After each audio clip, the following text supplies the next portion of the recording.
So this is your first ever look at the upcoming privacy screen feature on the Galaxy S26 series. As pointed out in the previous video, Samsung is working on a privacy screen protector-like feature, but this time you actually do not need a real privacy screen protector. This feature will be built directly into OneUI 8.5. This leaked OneUI demo shows how enabling this feature limits the view from different angles.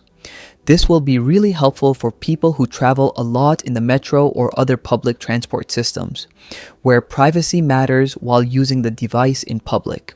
According to this demo, OneUI 8.5 will have a dedicated toggle in the Quick Settings panel from where you can easily enable or disable this feature. Other Galaxy AI features that were leaked also include a calling assist feature, where the call assistant screens calls for you.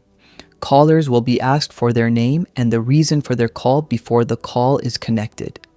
This is a bit different from the text call feature that is available right now on the Galaxy S25 series. On top of that, Samsung is adding a Creative Studio feature where you can add images or text prompts and turn them into custom stickers.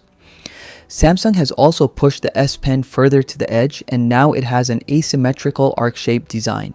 But thankfully, the S Pen is still there on the Galaxy S26 Ultra. Similarly, the color options for the Galaxy S26 series have also been leaked. There will be black shadow, white shadow, galactical, and ultraviolet color options.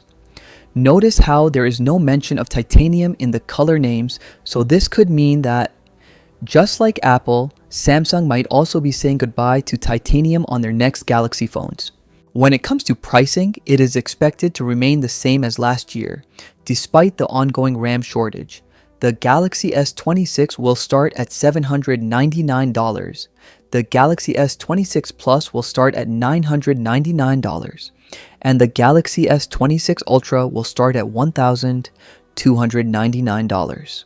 So that is the latest information so far about the upcoming Galaxy S26 series. Let me know your thoughts in the comment section, and I will catch you in the next one.